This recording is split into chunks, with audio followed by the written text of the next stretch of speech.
This elderly man, on the verge of death, shakily placed a gold coin into his mouth. Using every last bit of strength he had left, he bit down hard on the gold bar. It is said that when a person is about to die, as long as they have a gold piece in their mouth, someone will come to collect their body. The organization will then assess the depth of the bite marks on the gold to determine the extent of the deceased's hatred before death. The deeper the bite, the stronger the resentment. Based on the severity of these marks, they will decide whether to take vengeance on behalf of the deceased. The woman before us, a courtesan, was one such client. She hosted hundreds of guests daily. She exchanged all her life savings for gold bars and left a deep imprint with her bite. Her resentment was profound, all because she had married a scoundrel. In just a few months, he swindled all the family wealth and, to make matters worse, he sold her to a brothel, turning her into a prostitute. She was reduced to nothing more than a tool for her husband to earn money. She only found out before her death that her husband had originally conspired with the brothel owner to deceive her. This betrayal led to the destruction of her life and family. In her final days, she exchanged all the money she had earned into this piece of gold, hoping that someone would help fulfill her last wish of revenge. Meanwhile, her husband, unaware that his time was running out, was still leisurely drinking and enjoying himself. Suddenly, his door was kicked open, and he was startled to see the towering figure behind the boss. Before he could recover from his shock, the boss informed him that someone was out to kill him. He had called in his large, strong bodyguards to escort him to safety, but Bobby, still dismissive, thought it was nothing to worry about. However, the iron giant behind him grabbed his collar and dragged him out of the room. The two of them took a small boat to escape the city, but little did they know, the client, Mike, had already spotted Bobby and was prepared for the assassination.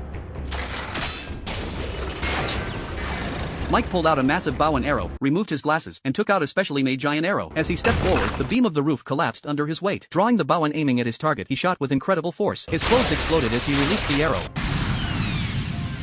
Were you messing with me earlier? Because I'm not seeing any guns.